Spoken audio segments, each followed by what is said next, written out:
नमस्कार, जय गुरुदेव। स्वागत है आप सभी का मेरे चैनल अमृतवाणी में।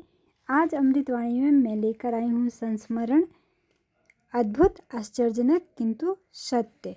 यह कहानी है केपी पांडे, जो कि आईएएस हैं पटना बिहार से। तो चलिए सुनते हैं, जिसका शीर्षक है और वह तबादला वरदान बन गया। तो आइए शुरू करते हैं। सन 1996 के आखिर में मेरा तबादला चाईबासा में हो गया। यहाँ आने के लिए मैं मानसिक रूप से बिल्कुल तैयार नहीं था। आरंभ से ही गुरुदेव से और उनके मिशन से इस प्रकार जुड़ा रहा कि विभागीय जिम्मेदारियों को पूरा करने के बाद जो समय बचता था उसमें मिशन का काम किए बिना मुझे चैन नहीं मिलता था। किंतु उड़ीसा की सीमा से सटे इस क्षेत्र में मिशन के कार्य कर पाने की संभावना नहीं के बराबर थी। मैं पूज्य गुरुदेव से प्रार्थना करने लगा कि वे मेरा तबादला रुकवा दें, लेकिन उन्होंने मेरी प्रार्थना नहीं सुनी और विभागीय दबाव के कारण अंततः मुझे चाईबासा का कार्यभार संभालना ही पड़ा। वहाँ का प्रभार संभालते हुए कुछ ही दिन बीते थे कि एक दिन सुबह सुबह 2 लड़कियाँ मेरे आवास पर पहुँच गईं। मैं सोचने लगा कि ये कौन है और इन्हें दफ्तर जाने के बजाय यहाँ आवास पर आने की क्या ज़रूरत पड़ गई। पास आकर जब उन दोनों ने अपना परिचय दिया तो मेरा हृदय एक सुखद आश्चर्य से भर उठा। वे दोनों गायत्री परिवार की ही थी। उनमें से एक थी वंदना और दूसरी चंचल गुप्ता।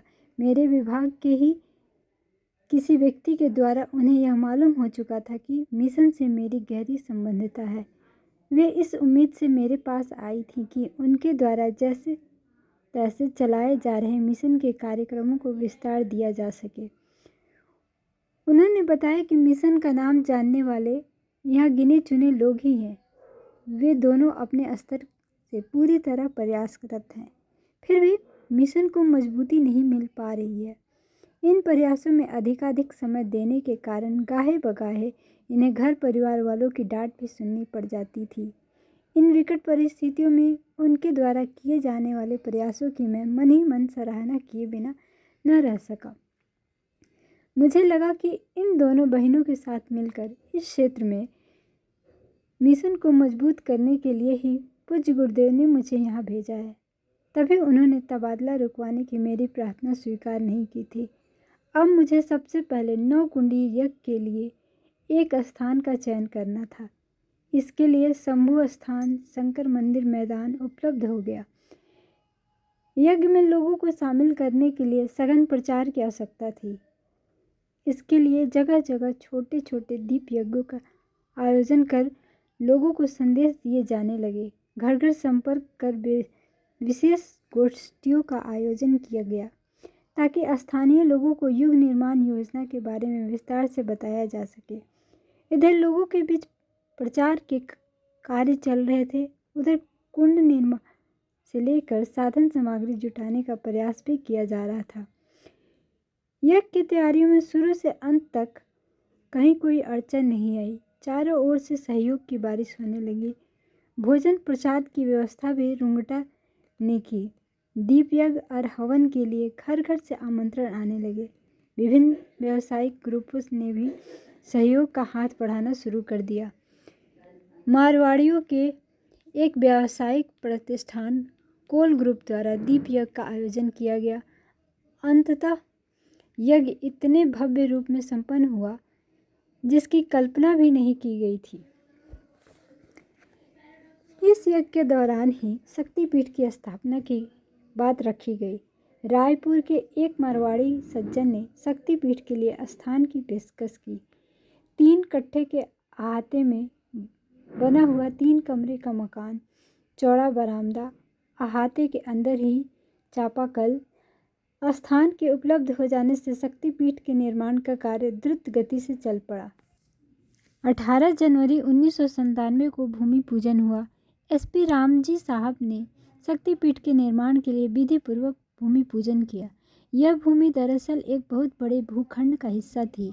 उस पर काफ़ी दिनों से कोर्ट में केस चल रहा था, जिसमें मारवाड़ी सज्जन को कुछ इस तरह लपेटा गया था कि भूमि पर उनका अधिकार साबित होने की कम ही गुंजाइश थी। प्रतिपक्ष की जोड़ तोड़ के कारण स्थिति कुछ ऐसी बन गई थी कि उनको जेल भी जाना पड़ सकता था। ऊपर से स्थानीय भूमाफियों द्वारा उन्हें जान से मारने की धमकी भी दी जा रही थी, जो उस भूमि पर कब्जा करना चाहते थे। शक्तिपीठ के लिए इस भूमि को दान में देने की मौखिक पेशकश करते ही परिस्थिति कुछ इस प्रकार पलटती चली गई कि सारे विरोधियों के सब प्रयास धरे के धरे रह गए। केस की दिशा ही बदल गई और निष्पत्ति मारवाड़ी सेठ के पक्ष में रही। मारवाड़ी सेठ की वर्षों से चली आ रही इस समस्या के बारे में एसपी साहब ने मुझे यह बताया कि जब इस विवाद का निपटारा न्यायालय द्वारा पूरा हो गया, जब स्थानीय लोगों को इस बात की जानकारी मिली तो सभी एक स्वर से कहने लगी कि ऐसे जटिल मुकदमों का फैसला मारवाड़ी सेठ के पक्ष में होना उनके द्वारा शक्तिपीठ के लिए भूमि दान का ही परिणाम है।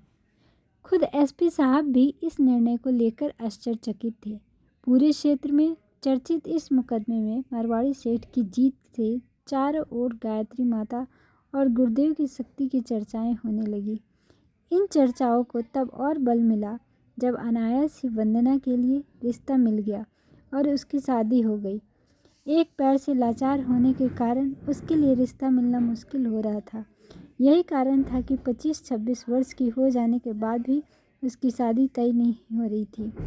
शादी को लेकर उसके माता पिता के लिए भी यह एक सुखद आश्चर्य की घड़ी थी।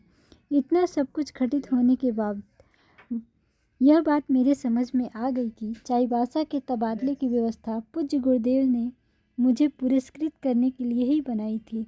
तबादले के बदले मैं यह सोचकर मरा जा रहा था कि वहाँ मिशन के काम मुझे अधूरे छोड़ने पड़ेंगे, लेकिन यहाँ आकर जब शक्तिपीठ की स्थापना जैसा महत्वपूर्ण कार्य मुझ अंकिंचन के द्वारा पूरा हुआ तो मेरा रोम रोम गुरु सत्ता की असीम अनुकंपा के प्रति कृतज्ञता व्यक्त करने लगा। आज की कहानी यहीं समाप्त हुई। कहानी कैसी लगी आपको? पसंद आई हो तो लाइक करें, शेयर करें और चैनल पे पहली बार आए हो तो सब्सक्राइब करें। आपका दिन शुभ हो।